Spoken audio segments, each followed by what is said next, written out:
कहानी की शुरुआत में बताया जाता है कि चेस्टर्स मिल नाम का एक शहर पहले आम शहरों की तरह ही था, लेकिन फिर वहाँ कुछ ऐसी भयानक डरावनी घटनाएं घटने लगी जिससे पूरा का पूरा शहर नर्क से भी बदतर बन गया। लेकिन आखिर वहाँ ऐसी कौन सी खतरनाक घटनाएं होने लगी, चलिए जानते हैं। तो कहानी की शुरुआत होती है बार्बी नाम के एक लड़के को दिखाते हुए जो एक डेड बॉडी को जंगल में दफना रहा था। बार्बी वहाँ का लोकल निवासी नहीं था और बार्बी के माथे पर लगी चोट को देखकर लग रहा था कि मरने वाले बंदे के साथ उसकी काफी ज्यादा लड़ाई हुई होगी। उस आदमी को दफनाने के बाद बार्बी अपनी कार में शहर से बाहर निकलने लगता है, लेकिन तभी उसका सामना शेरिफ नाम के एक पुलिस ऑफिसर की कार से होता है। उसे देखकर वो थोड़ा डर जाता है, जिससे उसका ध्यान ड्राइविंग से हट जाता है, लेकिन किसी तरह वो पुलिस से बच निकलता है। पर तभी कुछ गायें सड़क के बीचों बीच खड़ी थी। उनको बचाने के लिए बार्बी अपनी कार को एकदम से मोड़ देता है, जिससे वो गायों से भरे एक खेत में पहुंच जाता है। इससे उसे थोड़ी चोट लग गई थी। कुछ सेकंड्स बाद वहाँ पर जमीन अर्थक्वेक की वजह से जोर जोर से हिलने लगती है कि अचानक आसमान से एक चीज बार्बी के सामने आकर नीचे गिरती है और सब कुछ शांत हो जाता है। बार्बी देखता है कि एक गाय आसमान से गिरने वाली उस चीज से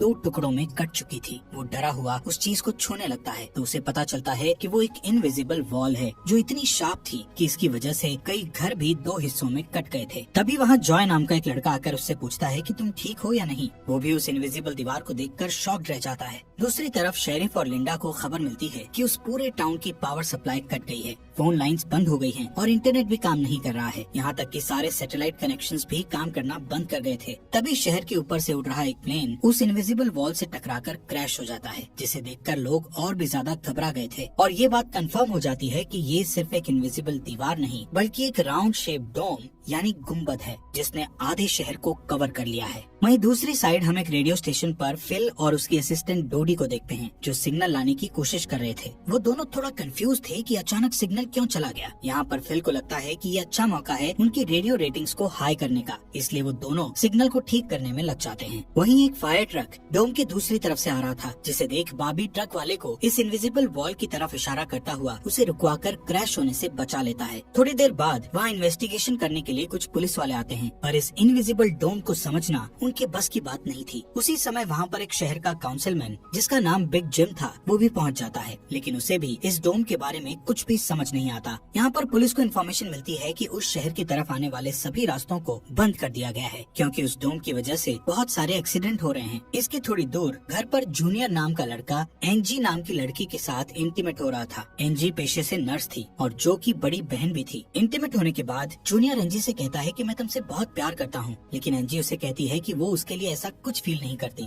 इससे जूनियर का दिल टूट जाता है और उन दोनों में बहस होने लगती है। यहाँ पर उनकी बहस इतनी बढ़ जाती है कि एंजी उसे थप्पड़ मारकर वहाँ से चली जाती है। इसके बाद हम 3 लोगों की फैमिली को देखते हैं, जिसमें मदर कैरोलीन, एलिस और उन दोनों की बेटी नोरी उसी टाउन की तरफ जा रही थी। उन्हें इस बात की खबर नहीं थी कि डोम ने उस टाउन को कवर किया हुआ है। दूसरी तरफ हम जूलिया नाम की एक इन्वेस्टिगेटिव रिपोर्टर को देखते हैं जिसका चेस्टर्स मिल शहर में बहुत नाम था। एक दिन एक औरत उसे एक सीक्रेट खबर देने के लिए कॉल करती है। वो औरत उसे बताती है कि उसने उस वीक चेस्टर्स मिल में प्रोपेन से भरे 6 ट्रक को जाते हुए देखा है और उसके हिसाब से इतनी बड़ी क्वांटिटी में प्रोपेन जैसे फ्यूल का शहर में आना किसी खतरनाक प्लान का हिस्सा हो सकता है। जूलिया उस औरत को इस बारे में इन्वेस्टिगेशन करने का वादा करती है, पर वो अपने काम में ज्यादा बिजी होने के कारण उस पर ध्यान नहीं दे पाती। वहीं बिग जिम रेडियो स्टेशन जाकर इमरजेंसी की अनाउंसमेंट करता है। कैरोलीन जो एलिस और नॉरी के साथ शहर में आ रही थी ये अनाउंसमेंट सुन लेती है, पर उन्हें लगता है कि ये किसी तरह का एडवर्टाइजमेंट है, इसलिए वो इस अनाउंसमेंट पर ध्यान नहीं देती और उनकी कार डोम से टकराते टकराते बचती है क्योंकि उससे पहले दूसरी तरफ से आ रहा एक ट्रक डोम से टकराकर क्रैश हो जाता है, जिसे देखकर वो तुरंत अपनी कार की ब्रेक लगा देती है। इतने बड़े इंसिडेंट को देखकर नॉरी के दौरे पड़ने लगते हैं, जिससे वो बेहोश हो जाती है, लेकिन बेहोश होने से पहले वो किसी पिंक स्टार के बारे में कहती है। अब यहाँ से नॉरी को जल्दी से हॉस्पिटल में ले जाया जाता है, जो कि टाउन में होने वाली घटनाओं से घायल हुए लोगों से भरा पड़ा था। वहीं जूलिया और बार्बी घायल हुए लोगों को हॉस्पिटल ला रहे थे। इसी हॉस्पिटल में जूलिया का हस्बैंड भी डॉक्टर था। वो उससे मिलने जाती है, लेकिन उस वक्त उसका हस्बैंड हॉस्पिटल में नहीं था। हॉस्पिटल में जूलिया को पता चलता है कि उसका हस्बैंड संडे को कभी काम नहीं करता था, पर वो जूलिया को हमेशा झूठ बोलता आ रहा था। हॉस्पिटल के बाहर हम बार्बी और एंजी को मिलते हुए देखते हैं। दोनों को साथ देखकर जूनियर के अंदर एक अलग सी जलन पैदा होती है। वहीं अब टाउन के बॉर्डर्स को सैनिकों द्वारा सील कर दिया जाता है। बहुत सारे साइंटिस्ट और एक्सपर्ट्स को भी इस अजीबो गरीब मुसीबत का असल कारण नहीं पता चलता। पर कुछ घंटों बाद बिग जिम प्रोपेन के बारे में बात करने के लिए शेरिफ से मिलता है। यहाँ पर उनकी बातों से हमें पता चलता है कि उनको इस डोम के बारे में पहले से थोड़ा बहुत पता था, पर वो इस पर खुलकर बात नहीं कर रहे थे। वहीं बॉबी को उस टाउन में एक दिन के लिए रुकना था, पर उसके पास ठहरने के लिए कोई जगह नहीं थी, इसलिए वो अपनी कार में ही रात बिताने का फैसला करता है। तभी जूनियर उसके पास आता है और उसे एंजी से दूर रहने को कहता है। धीरे धीरे उसकी बात धमकी में बदल जाती है। बॉबी हैरान होता है कि आखिर उसकी गलती क्या है। इसी बीच वहाँ जूलिया आ जाती है, जिससे वो झगड़ना बंद कर देते हैं। यहाँ से सीन शिफ्ट होता है और हम देखते हैं कि टाउन के ऐसे हालात से लापरवाह होकर एक जगह कुछ टीनेजर्स पार्टी कर रहे थे। इनमें जॉय भी था। जॉय एक लड़के से वहाँ के हालात पर बात करने लगता है, लेकिन अचानक जॉय को दौरा पड़ने लगता है और वो पिंक स्टार के बारे में बोलने लगता है, जैसे कि पहले नॉरी ने बोला था। वहीं जॉय की बहन एंजी घर पर अकेली होती है। तभी अचानक उसके घर में जूनियर घुसकर उसको किडनैप करके अपने फादर के टूटे फूटे शेल्टर में ले जाता है। यहाँ पर वो उसे बताता है कि मुझे पता है शहर को कवर किए इस डोम के बारे में। यहाँ पर एंजी को उससे ये भी पता चलता है कि बिग जिम ही जूनियर का फादर है। जूनियर एंजी को ये भी बताता है कि उसके फादर अपनी फैमिली की सुरक्षा को लेकर हमेशा चिंतित रहते थे, इसलिए उन्होंने फैमिली के लिए ये शेल्टर बनाया था। वहीं दूसरी साइड जूलिया बॉबी को अपने घर में ठहरने के लिए लाती है। तभी अचानक बॉबी की नजर उसके हस्बैंड की फोटो पर पड़ती है और उसे रियलाइज होता है कि ये वही आदमी है जिसे उसने सुबह मारा था। दूसरी तरफ लिंडा और शेरिफ सभी व्हीकल्स पर नजर रख रहे थे ताकि कोई भी गलती से इस डोम से न टकरा जाए। तभी अचानक शेरिफ को अटैक आ जाता है और वो वहीं पर मर जाता है। अब यहाँ से हमें सुबह की घटना फ्लैशबैक में दिखाई जाती है, जहाँ बॉबी टाउन में जूलिया के हस्बैंड जो डॉक्टर थे उनसे मिलने आया था। वो उनसे कुछ पेमेंट की बात करता है, पर डॉक्टर उसे पेमेंट देने से इनकार कर देता है, जिस वजह से उन दोनों में झगड़ा हो जाता है और एक्सीडेंटली बॉबी उसे गोली मार देता है। बॉबी जानता था कि भले ही उसने उसे गलती से मारा है, पर उसे इसकी सजा मिलेगी और इससे बचने के लिए उसने उसकी बॉडी को जंगल में दफना दिया। वहीं प्रेजेंट में सुबह उठकर बारबी देखता है कि उसके गले की चेन गायब है, तो वो जूलिया से इसके बारे में पूछता है। जूलिया उससे कहती है कि वो उसकी चेन को ढूंढकर उसे दे देगी, पर तभी बॉबी को याद आता है कि वो चेन उस केबिन में ही गिर गया था जहाँ उसने उसके पति को मारा था। उधर जॉय अपने फ्रेंड बेन के साथ था, जिसने पिछली रात सीजर के वक्त उसकी मदद की थी।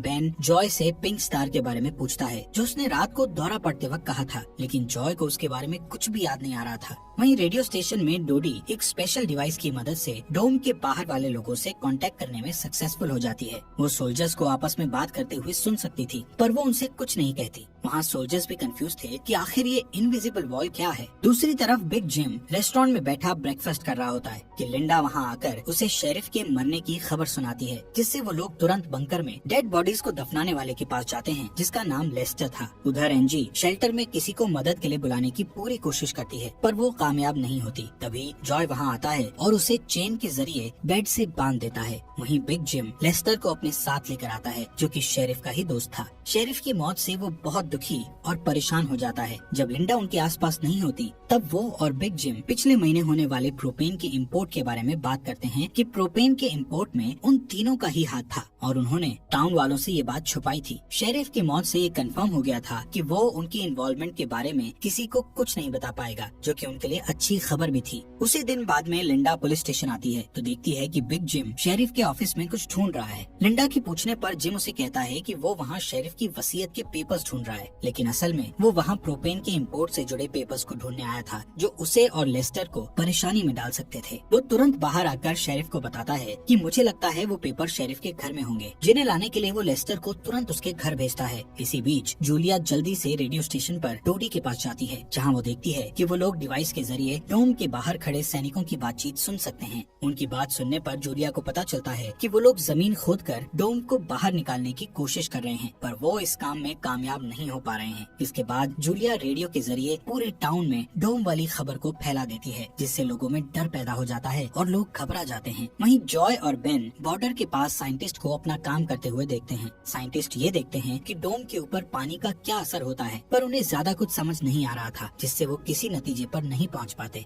वहीं जॉय देखता है कि ये डोम एक छलनी की तरह है। वो बेन से बताता है कि इस डोम में से बिल्कुल मामूली सा पानी आर पार जा सकता है। दूसरी ओर बार्बी अपनी चेन ढूंढने जूलिया के हस्बैंड डॉक्टर के केबिन में जाता है। वहाँ उसे उसका चेन मिल जाता है, पर तभी जूनियर वहाँ आकर उसे देख लेता है। जूनियर उससे पूछता है कि क्या तुम एनजी के साथ सोए थे। यहाँ पर बार्बी को लगता है कि शायद उसने उसे चेन ढूंढते हुए देख लिया है और इसीलिए वो जूनियर को ऐसे ही वहाँ से जाने नहीं दे सकता था, इसलिए वो जूनियर को बहुत बुरी तरह से पीटने लगता है। वहीं हम देखते हैं कि लेस्टर शेरिफ के घर पहुंचकर प्रोपेन इंपोर्ट के पेपर्स को ढूंढने लगता है। कुछ टाइम बाद उसे वो पेपर्स ड्रॉवर में मिल जाते हैं, तभी वो उन्हें जला देता है। जब वो वहाँ से जाने लगता है तो उसका पैर लगने से पेपर्स की आग घर के पर्दों पर लग जाती है, जिससे आग की लपटें पूरे घर में फैल जाती हैं और पूरा घर जलने लगता है, जिसे देखकर जल्दी ही बहुत सारे लोग जमा हो जाते हैं और आग बुझाने की कोशिश करते हैं, पर फायर ट्रक के बिना आग बुझाना नामुमकिन था। अगर वो लोग घर को जलने देते तो डोम के अंदर का टेम्परेचर बहुत बढ़ जाता, जिससे लोगों की जानें भी जा सकती थी, इसलिए सब मिलकर आग बुझाने में लग जाते हैं। बाबी लोगों को आग बुझाने में लीड करता है। तभी लिंडा को घर के अंदर से लेस्टर की चीखने की आवाजें सुनाई देती है। वो अंदर जाकर उसे घसीटकर बाहर निकाल लाती है और इलाज के लिए डॉक्टर के पास भेज देती है। यहाँ पर लोगों को आग बुझाने में 1 घंटे के बाद भी कामयाबी नहीं मिलती,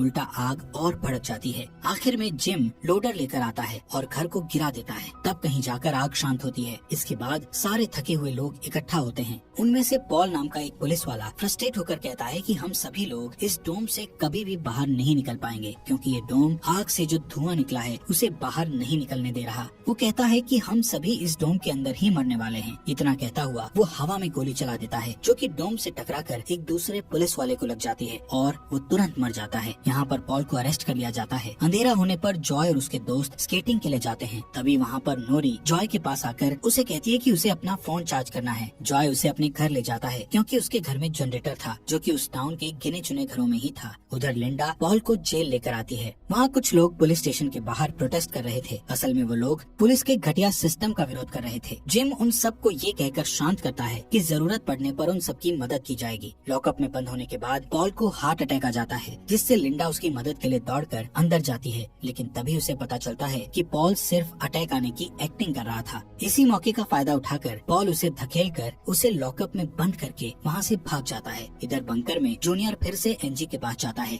एनजी समझ चुकी थी कि अगर उसे यहाँ से निकलना है तो उसे जूनियर को झूठे जाल में फंसाना पड़ेगा, इसीलिए वो उससे अपने बचपन की यादें साझा करती है, जब वो दोनों एक बंद टनल में जाया करते थे, और कहती है कि हो सकता है डोम का टनल पर कोई असर नहीं हुआ हो, तो वो लोग बाहर जा सकते हैं। यहाँ पर एनजी सोचती है कि अब वो उसके प्यार के जाल में फंस गया है तो शायद वो उसे छोड़ दे, लेकिन ऐसा कुछ नहीं होता। जूनियर अकेले ही उस टनल में जाने का प्लान बनाता है। वहीं जिम जब पुलिस स्टेशन में आता है तो पॉल की जगह लिंडा को लॉकअप में बंद देखता है। वो तुरंत उसे लॉकअप से बाहर निकालता है। उन्हें पता चलता है कि पॉल अपने साथ एक राइफल और कुछ गोलियां लेकर गया है। लिंडा तुरंत उसकी तलाश में जंगल की ओर निकल जाती है, क्योंकि उसे पता था कि पॉल अक्सर शिकार करने जंगल की तरफ जाया करता था। वहीं जिम पॉल को पकड़ने के लिए एक टीम तैयार करता है। उधर रेस्टोरेंट में बैठी कैरोलीन को नॉरी की फिक्र हो रही थी, क्योंकि वो पिछली रात अपनी दोनों मदर्स को बिना बताए जॉय के घर रुक गई थी। वहीं जिम लोगों से पॉल को तलाश करने के लिए उसकी टीम ज्वाइन करने को कहता है। वो बाबी से भी उनके साथ चलने को कहता है, क्योंकि वो आग बुझाने में अच्छा लीडर साबित हुआ था। इसके बाद वो लोग जंगल में जाने लगते हैं। रास्ते में बार्बी अपनी खूबियां दिखाता हुआ उनसे कहता है कि वो मिलिट्री में भी रह चुका है। वहीं दूसरी ओर जूलिया जूनियर को टनल की तरफ जाते हुए देखती है। वो उसे रोककर पूछती है कि वो बैग पैक करके कहाँ जा रहा है, लेकिन जूनियर बहुत जल्दी में था और वो नर्वस भी था। वो कहता है कि मैं बस यहीं पास में अपने दोस्त से मिलने जा रहा हूँ। इससे जूलिया का शक उस पर और भी बढ़ जाता है और वो उसका पीछा करती हुई टनल तक पहुँच जाती है। उधर जॉय के घर पर जॉय और नॉरी साथ में नाश्ता कर रहे थे। जॉय पहले कभी किसी लड़की के साथ अकेला नहीं रहा था, इसलिए थोड़ा नर्वस फील कर रहा था, जबकि नॉरी कॉन्फिडेंट थी और बातचीत में भी हाजिर जवाब थी। तभी बेन और 2 लड़कियों को अपने साथ लेकर उसके घर आ जाता है, जिन्हें फोन चार्ज करना था। उन्हें इम्प्रेस करने के लिए बेन को जनरेटर यूज करना था, जिसके लिए जॉय बेन को थोड़ी बेदिली से इजाजत दे देता है, क्योंकि उस टाउन में जनरेटर एक बहुत काम की चीज थी और इस तरह उसका मिसयूज करना उसे सही नहीं लग रहा था।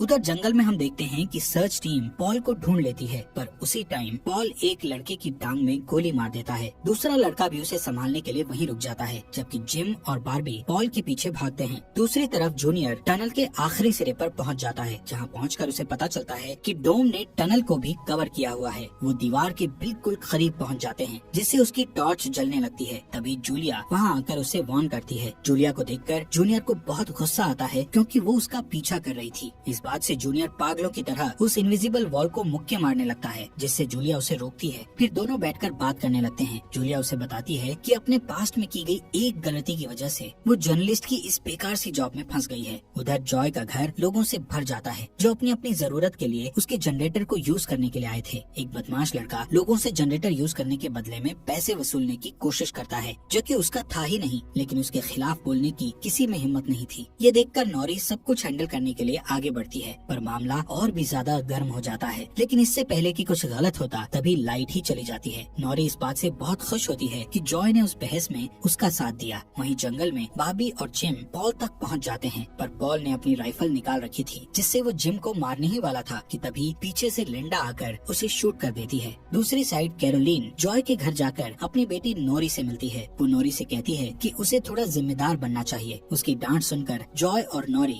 एक दूसरे का हाथ पकड़ लेते हैं, जिससे एक स्ट्रेंज स्पार्क पैदा होता है और उसी वक्त दोनों को दौरे पड़ने लगते हैं। वो दोनों एक साथ किसी पिंक स्टार के बारे में बात कर रहे थे। उधर जूनियर शेल्टर में एनजी के पास जाता है, लेकिन इस बार उसके हाथ में फर्स्ट एड किट थी। एनजी उसके जख्मों पर मरहम पट्टी करती है और चुपके से सीजर अपने पास रख लेती है। वहीं हम देखते हैं कि जूलिया और बार्बी दिन भर की थकान के बाद वापस घर लौटते हैं, लेकिन जूलिया जूनियर की बातें सुनने के बाद से ही बार्बी पर शक करने लगी थी और जब बार्बी नहाने जाता है तो जूलिया उसका सामान चेक करने लगती है।